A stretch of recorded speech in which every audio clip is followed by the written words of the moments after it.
years old na gud na siya. Kabalo ko pa kay ang health. Wala tanan. Wala gani medisina. Kay gikan mi sa Hong Kong. Good for 3 days lang iyang dala. Pati sa nina. Grabe, buso. Grabe.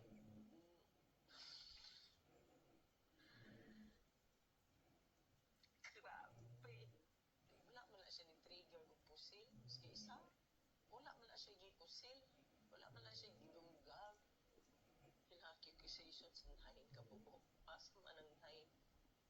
Wala maganin niya magkiti siguro ng nahin na gina-accuse siya. How gani, grabe gani, gulong na nilang gibulhot na nila diri sa Pilipinas na iyang natawagan. Yung anak pag nilabuhat diri sa mga hindi ko katulog, hindi ko kapuyok sa akong sariling balay. Balo ka ba? First night na ako gikan sa katong pag-abot na mo kuan. Wala na ko nakauli sa akong balay. Plano-plano na lang ko asa ko matulog. Hangihog lang ko. Wala ko kabalo unsa. Wala ko kabalo unsa.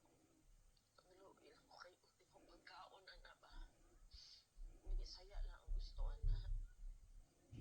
Kung uban naghandog ug mansyon ka na sa dili. God. Ito lang.